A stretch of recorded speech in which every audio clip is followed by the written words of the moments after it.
Kayak misalnya ketika orang lihat sampah tuh apa? Kalau yang muncul di dalam benaknya kita ibu-ibu itu masih yang jijiing, gilani, nyebeli sumber sampah, sumber penyakit itu tadi masih muncul semacam itu, pasti poinnya kita pasti akan membuang sampah itu. Ya. Ya kan? Ngapain kita punya sesuatu yang kotor di tangan kita gitu kan kalau kita mikirin mengenai sampah. Jadi persepsi ini harus dirubah dulu untuk melihat sampah sebagai sebuah inspirasi, ujungnya adalah cuan-cuan-cuan yang bisa dihasilkan di sana gitu kan. Oke. Itu satu tahapan yang dilakukan di sekolah kami untuk merubah persepsi dan kita ketika kita sending reminder lagi di pertemuan kedua susah untuk ngingatin teman-teman bahwa yuk mikir positif dari sampah.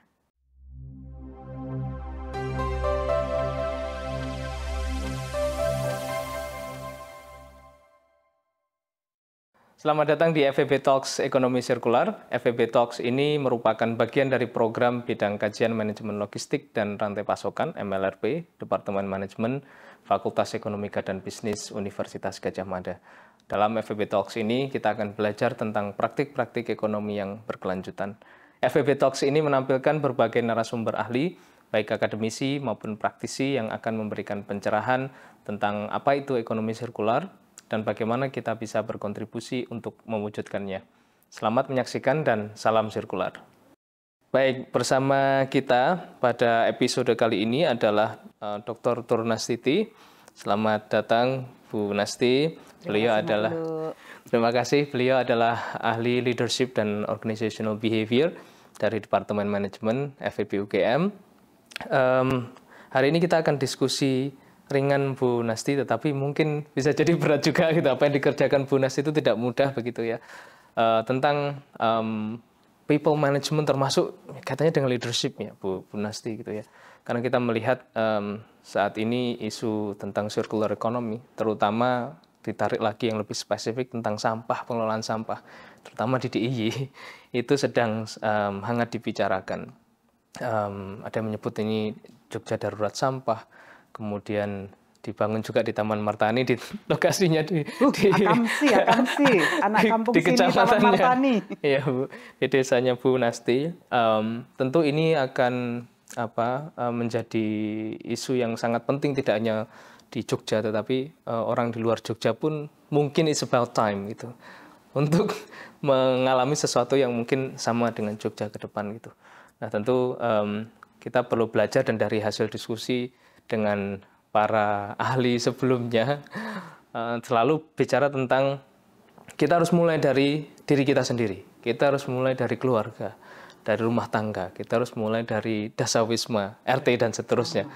Nah, dan kami mengobservasi Bu Nasti luar biasa dalam menggerakkan orang gitu ya di lingkungan Bu Nasti begitu.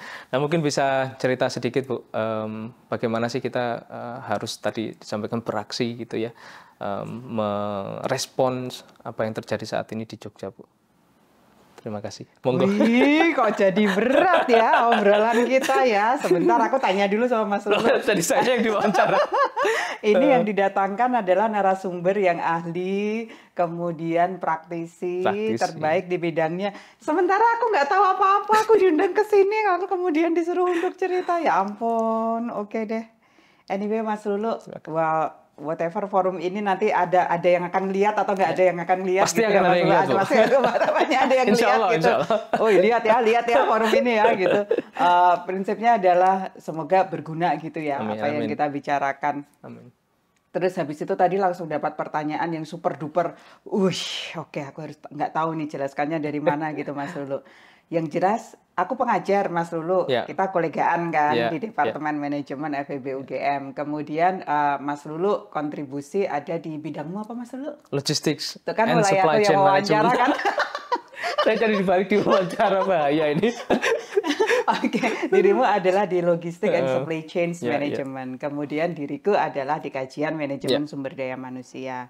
Orang manajemen itu kan meskipun bidangnya beda-beda, tapi biasanya tetap kemudian saling connected gitu Mas Lulu ya. Oke, Mas Lulu tadi kemudian menyampaikan juga kalau yang terkait dengan manusia, keluarga, dasawisma, kumpulan masyarakat itu bagian penting. Itu sebabnya saya harus ngomong nih kalau ya supply chain dan logistik itu penting, tapi tetap paling penting adalah sumber daya manusia.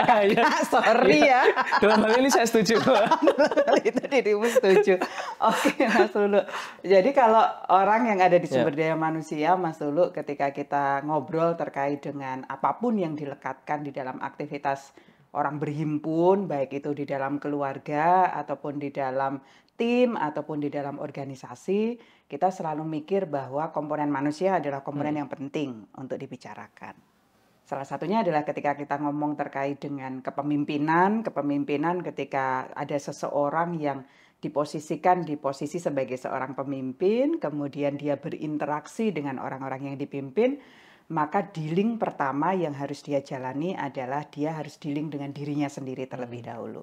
Karena kepemimpinan itu nggak hanya perkara interaksi orang ini dengan orang yang lainnya yang memimpin dan yang dipimpin, tapi juga interaksi antara dia dan dirinya sendiri. Oke.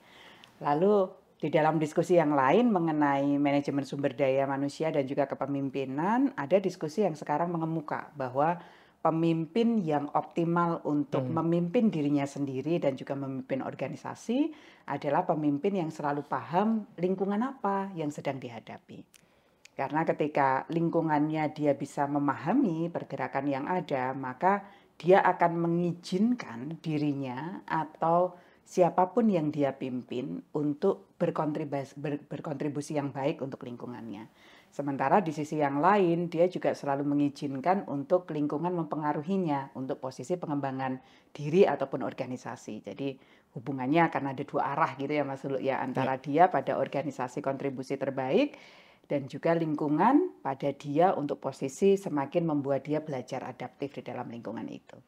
Jadi sisi pertama adalah sisi manusianya penting, kemudian sisi yang kedua adalah sisi lingkungan perlu untuk diperhatikan. Nah, kalau bicara di dalam konteks ini, yang baru menjadi salah satu topik yang banyak dibicarakan di sumber daya manusia itu kan memimpin yang hijau. Gitu. Oke. Hijau ini biasanya bisa diasosiasikan masjid, bisa kemudian diasosiasikan pada lingkungan, bisa diasosiasikan pada berbagai hal yang lain. Tapi concern yang banyak sekarang dipikirkan adalah bagaimana memimpin dengan tetap ramah pada lingkungan. Oke, isu lingkungan memang menjadi isu yang banyak dibicarakan, apalagi kalau kita concern dengan yang namanya SDGs gitu kan. Concernnya adalah ya memahami bahwa manusianya nggak hanya hidup sekarang, tapi dia punya anak, dia kemudian punya generasi selanjutnya, sehingga kehidupan dia sekarang dan apa yang dia lakukan sekarang itu akan berpengaruh kepada apa yang ada di depan dia gitu. Oke, isu lingkungan mengemuka. Fakultas kita juga selalu meminta kita sebagai akademisi untuk sustainability sama pro-social. Sehingga memang banyak hal di dalam lingkungan kita sebagai akademisi untuk selalu memberikan memberikan perhatian kepada aspek lingkungan dalam setiap jejak langkah akademisi yang kita miliki. Terus dari proses berpikir semacam itu, Mas Lulu, dari pengetahuan yang saya ketahui, kemudian keinginan saya untuk memimpin diri saya yang lebih baik, saya kemudian berpikir bahwa, oke, sekarang yang baru ngetren adalah lingkungan, sekarang yang baru ngetren adalah kita peduli pada apa yang ada di sekitar kita, saya sendiri ngelakuin apa, gitu Mas Lulu. Pertanyaannya gitu, karena simpelnya adalah kalau saya ngajar, kemudian di dalam materi ajar tersebut ada yang terkait dengan pemimpin efektif pada era terkini harus lingkungan dan lain sebagainya. Kemudian saya ngajar mengenai green leadership, keterkaitannya dengan resiliensi organisasi misalnya kayak gitu. Tapi aku nggak ngerti Mas Lulu apa yang ada di sana. Itu akan menjadi sesuatu yang ya aku merasa nggak konsisten aja antara apa yang kukatakan, apa yang kupikirkan dengan apa yang kulakukan. Sehingga salah satu yang terpikir adalah ya harus melakukan sesuatu nih untuk kepentingan agar aku konsisten antara apa yang kuajarkan, apa yang ada di latar belakang pengetahuanku dengan apa yang kulakukan. Gerakan mengenai sampah yang tadi disampaikan oleh Mas Lulu itu sebenarnya adalah sesuatu yang tidak sengaja untuk kami pikirkan gitu. Jadi kembali karena arahnya lingkungan, kemudian arahnya sampah, kami di keluarga itu punya kebiasaan untuk memilah sampah. Karena kan Saya, suami, anak 2 semuanya suka minum ini, minum itu, makan ini, makan itu. Alhasil tanpa sengaja dan juga menyenangkan gitu, kita membawa semua barang-barang yang dari luar, yang kita beli di luar untuk masuk ke rumah kami. Lalu sampahnya mulai muncul di sana Mas Suluk, dari mulai sampah kertas, sampah kaca, sampah plastik, sampah logam, sampah rumah tangga, sampai sampah kreasi, itu semuanya muncul di sana. Sebelumnya kami nggak terlalu peduli dengan hal tersebut, karena pikiran kami ngapain harus peduli, kami punya lahan untuk membakar sampah itu gitu kan, tinggal di desa ada kebun di sana maka selesai. Tapi di dalam proses selanjutnya adalah kok ya harus gitu ya, sementara kan kita bisa melakukan sesuatu yang lebih baik. Sehingga akhirnya kita pilah tuh sampah. Kita ajarin anak-anak memilah sampah, kebetulan di sekolah dia juga diajarin memilah sampah juga, sehingga kemudian kita pilah sampahnya. Kita mulai sediakan ada tong khusus untuk plastik, kemudian tong khusus untuk kertas, kemudian botol-botol mulai kita sendirikan. Kita buat aturan di rumah kalau habis minum minuman yang yang pakai BOBA itu, setelah selesai langsung dibersihkan, kemudian dimasukkan di tong ini yang plastik. Dan ternyata itu jalan, Mas. Oke. Ketika itu jalan dengan baik, kita happy gitu. Oh oke, bisa jalan dengan baik karena kan bagian belakang rumah terus nggak jadi nyemek banget gitu ya Mas Suluk, karena kan sampahnya udah bisa terpisah-pisah. Kemudian suami mulai kenalkan, ini ada loh komposter untuk kita ngumpulin itu semua sampah-sampah dapur. Terus lalu kita mulai produksi kompos. Oh ternyata bisa ya jadi kompos.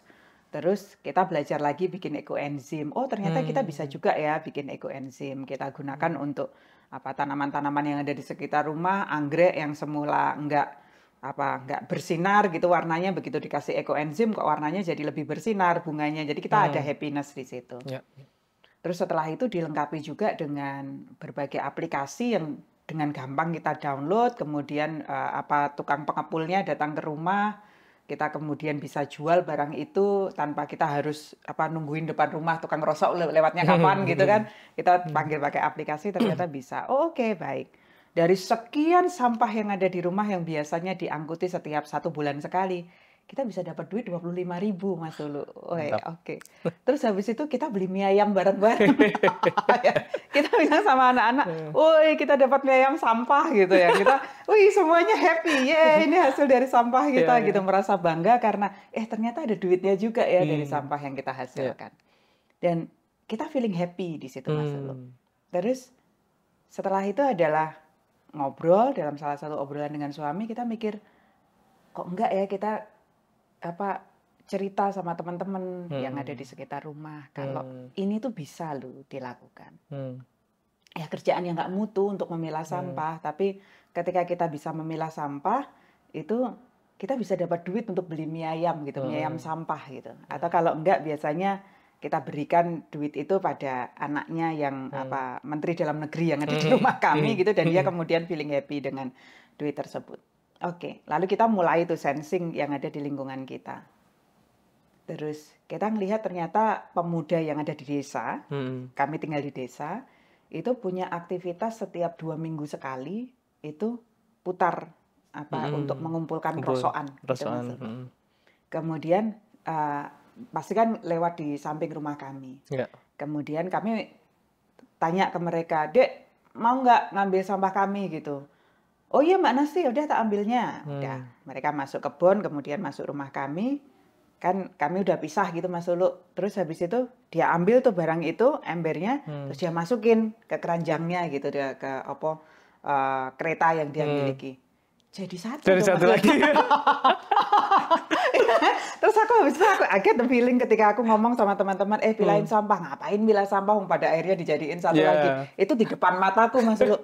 Loh, kok dijadikan satu lagi gitu. Terus aku tanya sama mereka, Dek, kalau dipilah kan regone luwih dhuwur gitu. Karena kita punya pengalaman juga lepas kerosok kan, dan kalau sudah dipilah itu si aplikasi itu mau beli harga lebih tinggi gitu. Dia dengan santainya jawab, nggak apa-apa Mbak, nanti teman-teman di sana ada yang petugasnya milah sendiri kok. Oke, kan saya kemudian mikir, oke, memilah itu harus menugaskan kepada orang lain ya, nggak bisa melakukan sendiri gitu. Terus, oke, baiklah. mereka kemudian jalan ke tetangga yang lain untuk ngambil, kemudian mereka masuk di poolnya untuk mereka memilah, kita ikutin. Ternyata ketika kita ikutin, kita ketemu tuh teman-teman yang memilah di sana, dia itu ternyata juga bekah-bekuh ngono Mas melakukannya. Karena dia kemudian mengatakan, nyebelin banget ya milahin itu ya, mbok sejak pertama itu udah dipilah gitu loh, ben gampang ngono loh. Kan dia kerjaannya kalau ketemu botol, kemudian tagnya diilangi, tutupnya dicopot ngono tuh. Kalau itu dilakukan oleh orang yang langsung menggunakan botol itu kan pekerjaannya akan lebih sedikit daripada kemudian dilakukan oleh pihak lain yang harus memilah. Oke ya, dan kita dapat, ini ada masalah nih di sini yang kita bisa melakukan sesuatu di sana. Terus dalam salah satu kumpulan lagi mereka bilang, ya kadang-kadang tuh kita dapatnya bukan sampah rosok, tapi dapatnya adalah sampah layak kompos. Jadi minyak-minyak itu loh Mas Lu, itu masuk juga ke kereta mereka. Mereka kemudian bekah-bekuh juga. Terus di salah satu pertemuan teman-teman pemuda ini kita minta untuk duduk. Kami ada space di belakang rumah, kita kasih nama Balai Kawruh gitu Mas Lu, di mana di situ bisa jadi tempat ngumpul sekitar 50-100 orang. Kita ajak teman-teman ke situ. Terus kita dudukkan, kita ngajak ngobrol ke mereka. Ini kegiatanmu bagus nih sebagai salah satu kegiatan untuk mencari duit 17-an sekaligus untuk peduli pada lingkungan ya. Cuma ada apa ya yang bisa kita lakukan lebih? Nah, terus dia curhat. Curhatnya adalah satu, kalau bisa dipilah dulu. Yang kedua, kalau bisa nggak dikasih barang-barang yang itu tadi, yang busuk-busuk gitu. Dia maunya adalah dapat yang rosokan. Kita dapat poin lagi nih. Ada sesuatu yang kita kerjakan. Oke, baiklah. Terus setelah itu waktu berjalan, saya dan suami mikir, kemudian yuk udahlah kita niatan aja deh untuk menyampaikan pesan yang disampaikan oleh pemuda ini pada ibu-ibu dasawisma yang ada di sekitar rumah. Karena kalau pemudanya happy, bisa 17-an happy, kan ibu-ibunya juga happy juga gitu. Karena 17-an itu kalau di lingkungan kami jadi ritual bersama gitu loh Mas Lu, ada panggung, terus habis itu ada anak-anak pentas, pemuda pentas, orang tua pentas, semuanya pentas di situ happy-happy bareng. Kalau duit yang didapatkan lebih gede kan akan senang juga kita untuk kegiatan itu bareng-bareng. Yuk kita ngomong sama ibu-ibu kalau ibu-ibu itu juga bisa menjadi bagian dari gerakan pemuda ini. Salah satunya adalah pilahin sampah dan jangan kasih sampah-sampah sampah dapur yang busuk karena mereka perlunya adalah sampah yang layak jual gitu. Oke, yes. Kita ngomong sama ibu-ibu. Terus begitu kita ngomong sama ibu-ibu langsung tanya dong, Mbak kalau acara gitu datang kita dapatnya apa gitu ya. Terus kita jawab, entuk door prize gitu.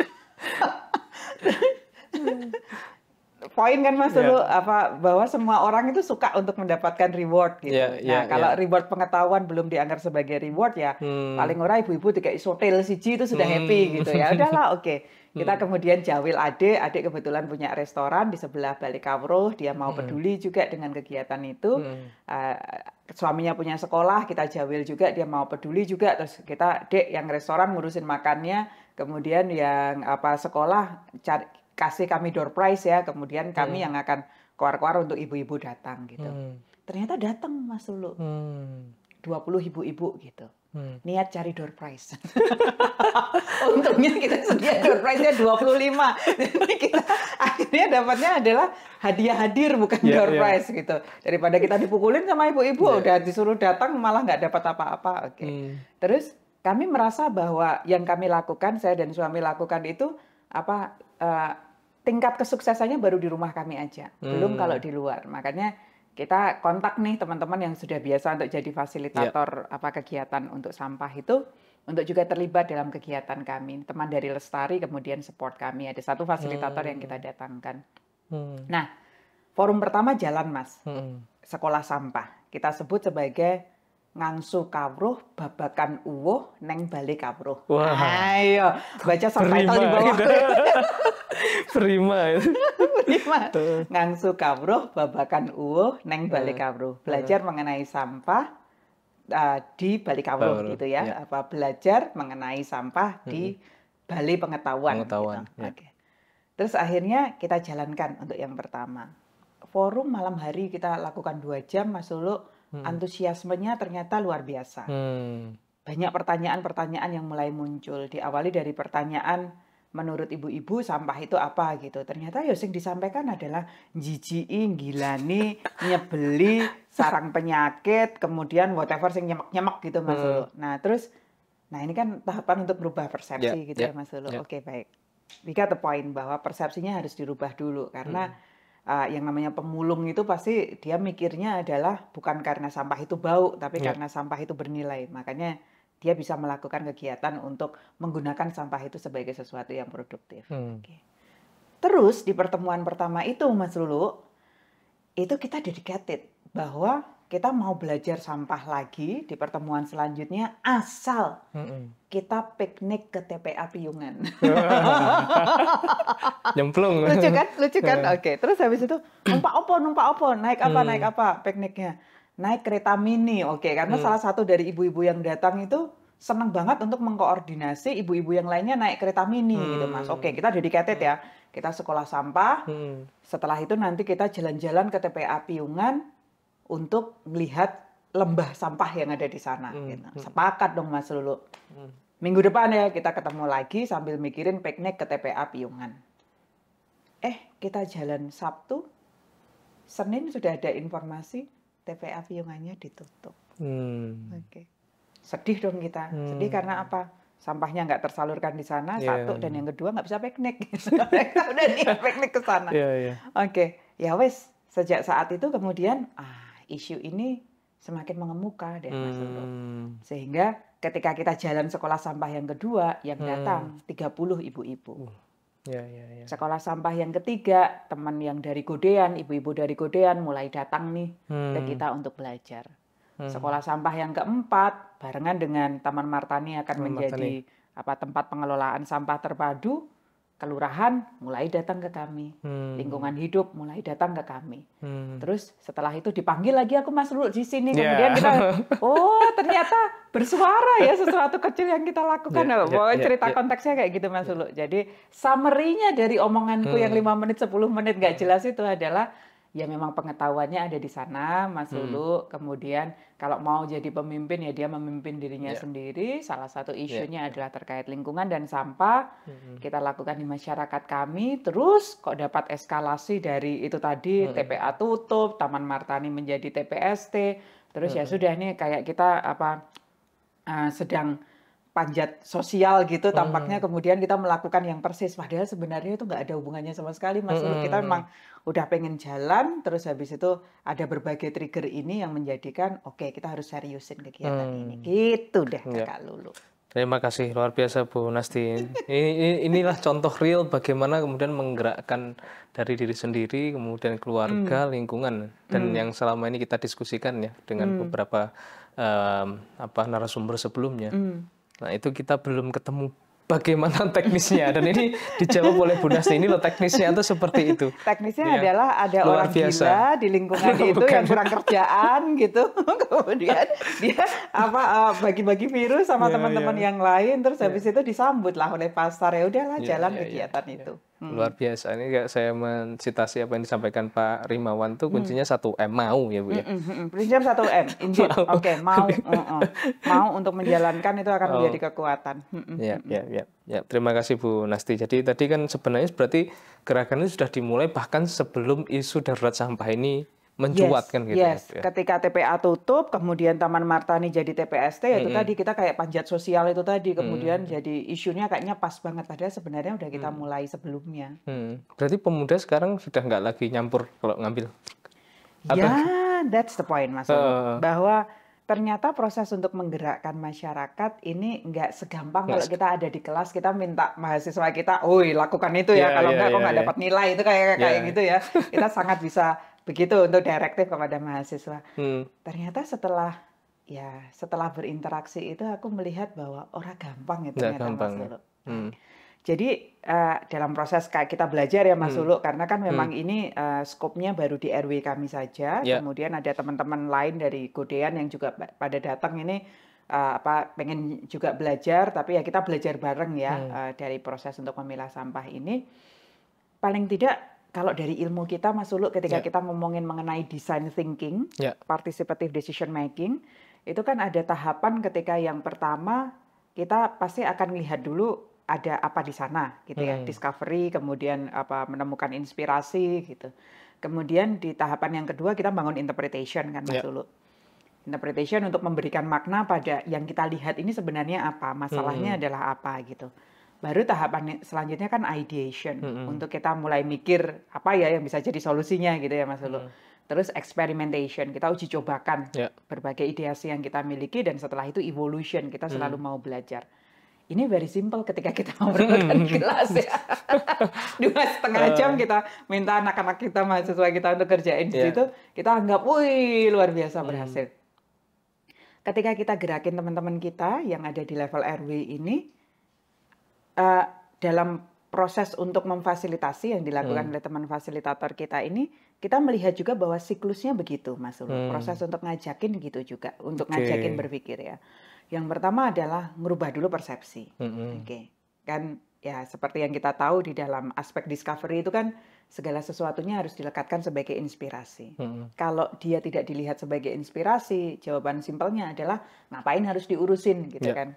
Kayak misalnya ketika orang lihat sampah itu apa, kalau yang muncul di dalam benaknya kita ibu-ibu itu masih yang jijiing, gilani, nyebeli sumber sampah, sumber penyakit itu tadi masih muncul semacam itu, pasti poinnya kita pasti akan membuang sampah itu. Ya kan? Ngapain kita punya sesuatu yang kotor di tangan kita gitu kan, kalau kita mikirin mengenai sampah. Tapi begitu kita dapat nasi box gitu, kemudian wih isinya enak, wih ada kertas bekasnya, wih ada plastiknya gitu, kita udah melihat itu harta karun gitu. Maka perilaku kita tidak akan perilaku untuk menyerahkan harta karun ini ke orang lain, tapi perilakunya pasti akan perilaku untuk gimana caranya aku bisa dapat manfaat lebih dari barang nasi box yang ada di situ. Nggak hanya sekedar isinya, tapi juga kotaknya, tapi juga plastiknya yang ada di dalamnya. Gitu. Jadi persepsi ini harus dirubah dulu untuk melihat sampah sebagai sebuah inspirasi, ujungnya adalah cuan-cuan-cuan yang bisa dihasilkan di sana gitu kan. Itu satu tahapan yang dilakukan di sekolah kami untuk merubah persepsi, dan kita ketika kita sending reminder lagi di pertemuan kedua, susah untuk ngingatin teman-teman bahwa yuk mikir positif dari sampah. Jadi ya di pertemuan kedua tuh kita masih ketemu persepsi dari teman-teman ibu-ibu Dasawisma yang kemudian komentarnya ya masih jijiing, gilani, nyebeli dan lain sebagainya. Sehingga tahapan merubah persepsi yang ada di pertemuan pertama itu masih kita remedi lagi di pertemuan yang kedua. Di pertemuan kedua kan sebenarnya concernnya adalah kita interpretasi nih, kita bangun pemahaman baru gitu ya. Terus kemudian kita mulai ngomong apa yang sebenarnya jadi masalah kita gitu. Nah, ternyata di sini kita juga menemukan kendala karena sesuatu yang dipersepsikan sebagai masalahnya orang lain itu ternyata kadang dipersepsikan bukan masalah untuk dirinya. Kayak misalnya apa? Kita ngomong terkait dengan oke nih, kita punya sampah. Kemudian kita mau menempatkan itu sebagai masalah. Ada tetangga yang kemudian ngomong sampah ki ora popo gitu. Sampah itu ya nggak apa-apa ya, sebagai sesuatu yang memang kita hasilkan, kita beli kemudian kita hasilkan, sehingga sampah itu bukan apa-apa. Dan kalau kita buang sampah sembarangan itu juga nggak apa-apa. Gitu. Karena dia mikirnya apa? TPA ditutup kan aku bisa ngumpulkan sampahku, nanti sampahnya aku bawa sekalian kantor, aku buang di tempat sampah kantor. Itu kan perilaku itu muncul. Ada kemudian yang mengatakan, ya kalau TPA-nya ditutup kita nggak boleh menghasilkan sampah, ya sudah aku jajan aja. Karena kalau jajan kan aku nggak menghasilkan sampah, sampahku diletakkan pada orang lain. Ada yang kemudian sangat concern, oh iya ya Mbak, sampahnya terus diletakkan di mana. Ada yang kemudian kan masih ada kebun bisa digunakan untuk membakar. Jadi tahapan itu yang kita temukan sangat dinamis di pertemuan kedua, dan kita harus rajut lagi nih untuk ayo kita menempatkan itu sebagai sesuatu yang harus dicari solusinya. Terus tahapan yang ketiga, ketika kita ideation gitu ya Mas, kita mulai tanya sama ibu-ibu, karena kita sepakat nih, apalagi waktu itu terus piungan tutup gitu kan, yang nyata di depan mata nih, terus kita mulai mikir, kita punya masalah itu, sekarang solusinya apa ya? Wah, ketika kita mikirin solusinya itu macam-macam solusinya. Ada yang solusinya kemudian, ya wis nek ngono gawe kerajinan terus saja, bikin kerajinan terus saja. Ada yang kemudian solusinya dimakankan ayam aja semua yang dihasilkan di rumah. Ada yang kemudian solusinya adalah ya sudah kita bikin dari mulai losida, lodong sisa dapur sampai kemudian kita bikin komposter. Ada yang kemudian mulai mikir jugangan kompos, macam-macam Mas Ulu. Terus setelah kemudian kita mikir solusi, kita sampai di pemahaman lah terus yang akan mengadakan siapa gitu. Kan kemampuan finansialnya kan juga terbatas juga kan Mas Ulu. Kalau kemudian kita mau bikin jugangan gitu isi kumpulannya ibu-ibu gitu sopo sing arep meduk lemah gitu kan. Selalu ada pertanyaan itu. Sehingga dari sekian banyak ideasi yang kita miliki itu semuanya punya konsekuensi gitu Mas Ulu. Yang terus akhirnya kita baru sadar bahwa ini perlu bapak-bapak yo di sini ya. Jadi ibu-ibu mulai baik-baik sama bapak-bapak keperliannya karena minta untuk dibikinin jugangan kompos gitu. Oke, baik. Dia mulai connected sama bapak-bapak. Terus di pertemuan keempat ketika kita sudah mulai ideasi, kita experimentation. Kita fokus untuk mulai mengkaji kembali, kita bisa milahin sampah, terus kita kemudian bergerak untuk kemanfaatan. Ternyata ketika milah itu juga kita menemukan bahwa nggak segampang kalau kita ngajar di kelas A faktornya A, B, C, D, E. B faktornya A, B, C, D, E gitu ya Mas Ulu. Enggak kayak gitu. Ketika kita udah tahu bahwa secara ilmu itu ada sampah layak kreasi, sampah layak kompos, sampah layak jual, sampah layak buang. Kemudian kita dibawain tempat sendiri-sendiri untuk mencari sampah itu di sekitar kami belajar di Balik Kawruh. Itu ternyata ada yang datang dengan membawa kertas yang menurut satu kelompok itu adalah layak buang. Kelompok yang lain bilangnya itu layak kreasi. Terus kemudian ada yang membawa lagi misalnya kaleng gitu, yang satu bilang bahwa itu layak jual, yang satu kemudian ngomong bahwa itu layak kompos gitu misalnya. Ada berbagai persepsi kayak gitu Mas Ulu. Yang kita terus ternyata orang gampang gitu Tinggo. Meskipun persepsi bahwa milah itu sudah mulai penting, tapi kemudian milahnya bagaimana? Kesepahamannya bagaimana? Honestly kemarin aku juga menemukan di lingkungan kita teman-teman ini udah merasa milah gitu. Ada habis pertemuan gitu ya. Kemudian kita menghasilkan sampah, teman-teman ini sudah merasa milah ketika apa? Ketika dia berhasil memilah antara sampah yang dapur sama sampah yang dikasihkan kepada rosok. Ketika aku cek apa yang ada di sampah di rosok itu masih dong campur yang namanya plastik, yang namanya kertas, yang namanya whatever masih semuanya campur di situ. Sehingga aku mulai clear bahwa kalau kita ngomong milah itu susahnya yaitu tadi kita belum punya kesepahaman nih.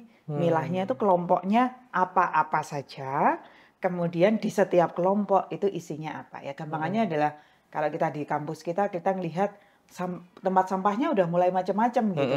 Tapi kan belum ada keseragaman nih. Kalau hijau itu organik, kalau kemudian merah itu sampah berbahaya, kan belum ada kesepahaman itu ya Mas Ulu. Betul. Jadi ya milahnya kita masih sesuai dengan apa yang kita ketahui aja. Yang bisa jadi itu belum sepenuhnya cocok dengan lingkungan yang kita ada. Di tahapan selanjutnya kita masuk di tahapan pemanfaatan Mas. Ini pertemuan kita yang kelima. Kita rencananya adalah 2 minggu lagi. Kenapa nggak minggu ini? Karena minggu ini semua bapak dan ibu di desa kami lomba 17-an.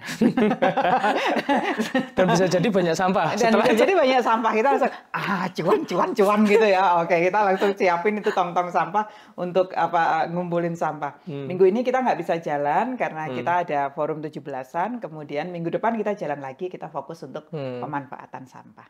Baru level itu aja Mas Ulu yang kita kerjakan. Jadi ya jangkitin virus lah sama teman-teman yang lain bahwa kita bisa melakukan itu. Ya, justru itu luar biasa Bu Nasti, karena down to technical level bagaimana sih kita bergerak, itu kan yang terjawab dari apa yang disampaikan oleh Bu Nasti ini, dan itu karena tidak mudah gitu untuk mengawali itu gitu. Dirimu yang orang supply chain pasti akan hafal betul tuh ketika kita membuat inovasi memang ada 2 hilir ya. Antara satu kita yang mau pakai teknologi yang tinggi gitu, atau yang kedua adalah kita menggunakan kekuatan sosial kita. Betul. Nah, tampaknya kita bergerak yang menggunakan kekuatan sosial ini Mas Ulu. Gimana ya ibu harus rembukan sama anak untuk milah sampahnya gimana, tempat sampahnya gimana, harus ngomong sama ibunya. Nanti kalau suatu keluarga udah jadi, keluarga yang lain mulai, yang keluarga ini udah milah mulai nyinyirin keluarga lain yang nggak milah. Sehingga yang sini jadi nggak enak hati ikut milah. Terus ini udah pada ngegeng, dia nyinyirin lagi keluarga yang lain. Kita menggunakan kekuatan itu untuk melakukannya.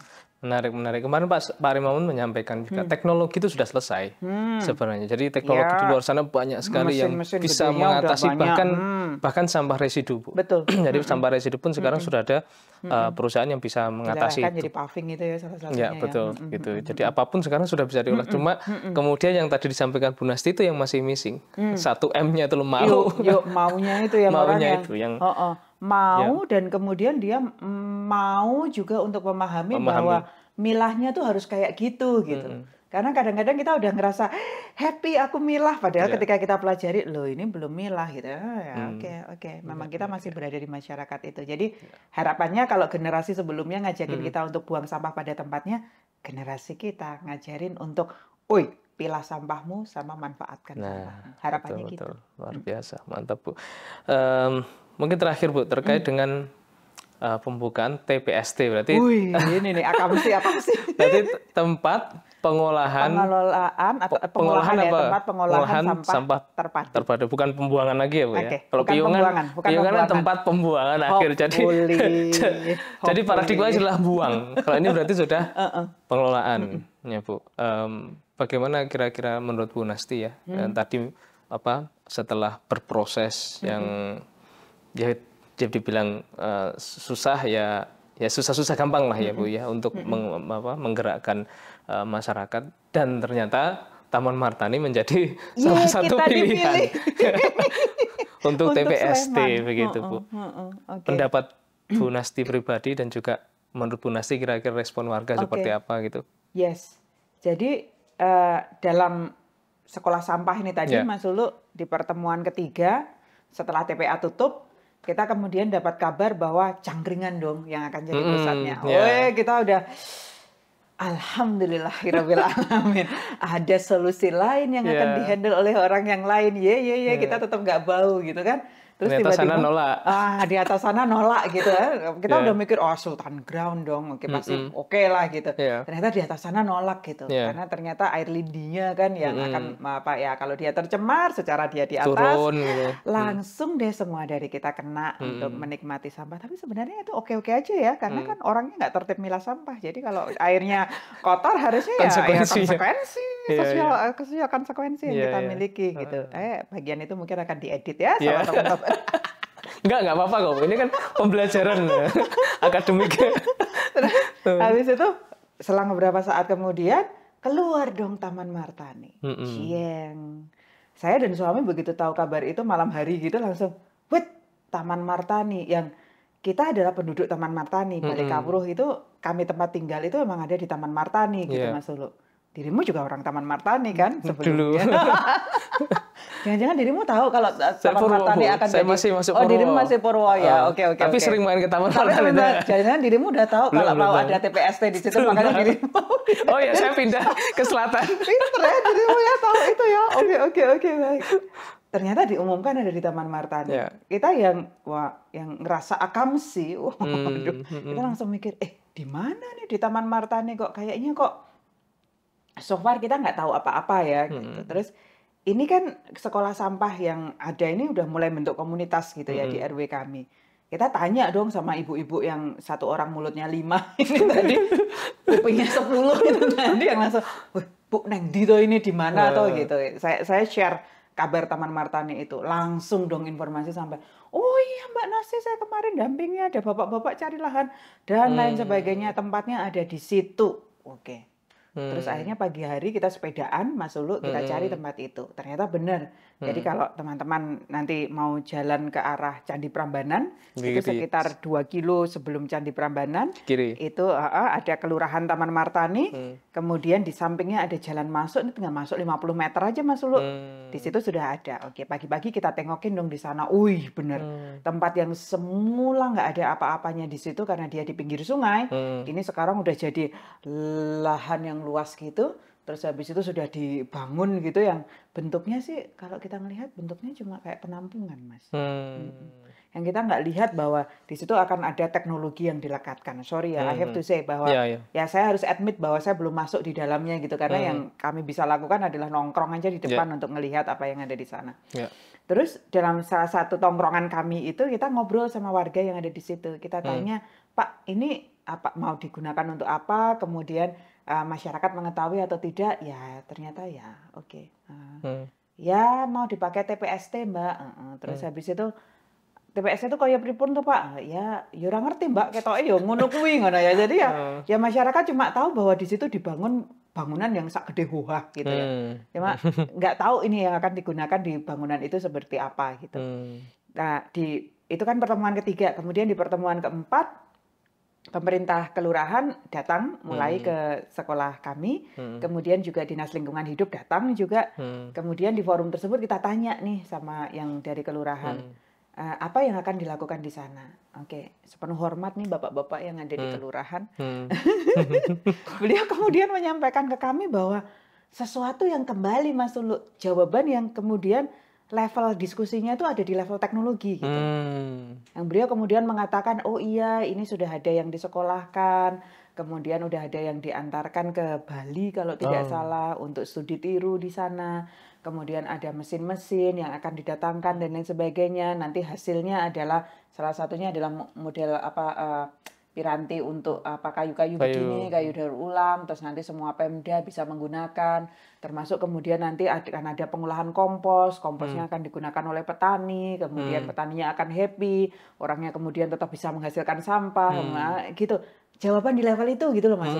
Yang kita kemudian tanya, nah ini ada nggak orang yang bisa mengerjakan sistem tersebut? Terus Bapak itu terdiam ketika kita tanya itu.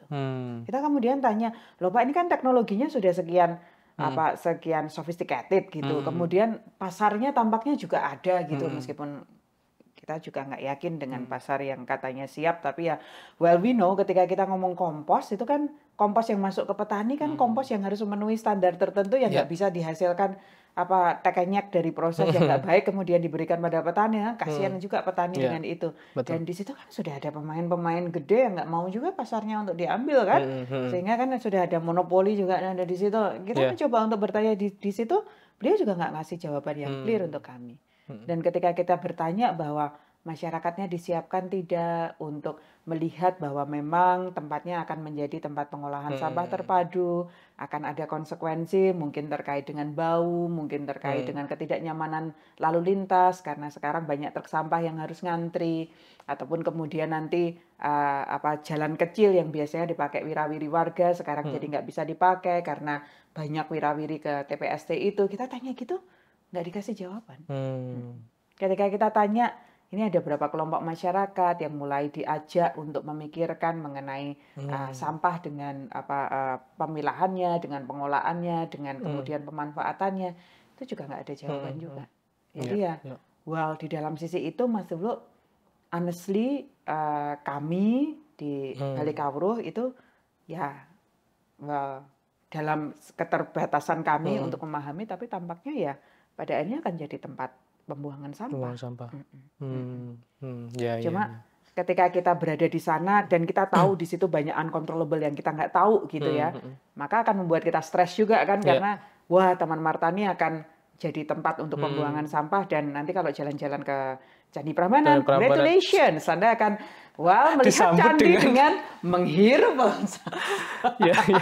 nggak bisa dihindarkan. Meskipun per hari ini udah ada informasi bahwa nanti truk sampah datang kemudian disemprot ekoenzim jadi nggak bau dan lain sebagainya.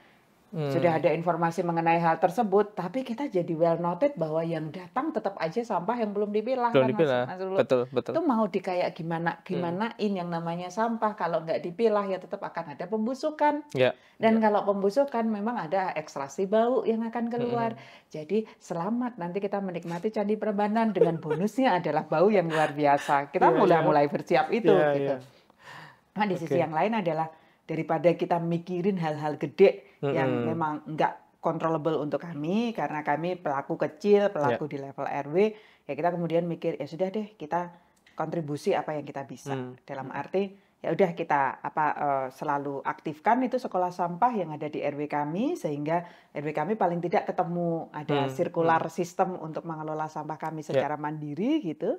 Kalau kemarin sih dari kelurahan minta kami untuk sekolah sampahnya kemudian dieskalasi untuk juga ngajarin sampai di level pedukuhan gitu. Ya harapan kami kalau ada pesan-pesan semacam itu, ya please support us gitu, karena so far kan kita menggunakan kemandirian kita untuk belajar itu, tapi ternyata juga tampaknya investasinya pada mesin bukan pada sumber daya manusianya. Jadi ya kita nggak dapat apa-apa juga so far gitu. Jadi ya sudah, meskipun ada PR untuk memperluas di level pedukuhan, tapi komitmen yang kami miliki sendiri sekarang adalah mengerjakan apa yang bisa kami kerjakan.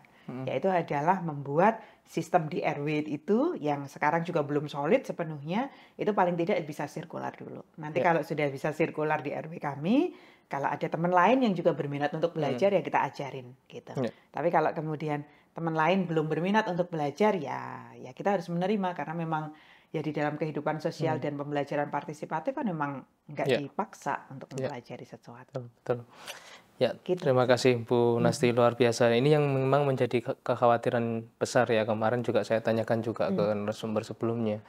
Karena sebenarnya ini kan momentum ya.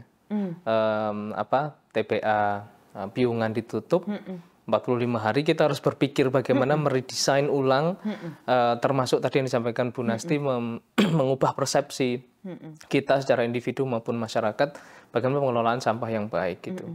Nah kemudian tidak berselang lama TPA dibuka kembali, bersama extend di piungan untuk memang untuk kebutuhan yang spesifik, dan sekarang dibuka di Taman Martani. Concernnya adalah apakah kemudian effort yang selama ini dilakukan untuk membangun persepsi, kemudian meredesain kembali pengelolaan sampah di DIY itu akan berlangsung, atau justru masyarakat kembali lagi, kendor kan lagi sudah ada tempatnya, ngapain saya harus melakukan itu. Tapi mudah-mudahan Bu Nasti dengan apa yang disampaikan Bu Nasti ini dan juga beberapa narasumber sebelumnya itu tetap memotivasi kita dari rumah tangga untuk berkontribusi memilah sampah. Lagi-lagi itu kan responsibility kita juga gitu, tuh sama extent ya Bu. Ya agak ada nggak mutunya juga sih, karena kemudian kita ngurusin hal yang kecil, cuma ketika kita mau untuk bertanggung jawab pada apa yang kita hadirkan di lingkungan kita, itu kan yang luar biasa indah gitu ya.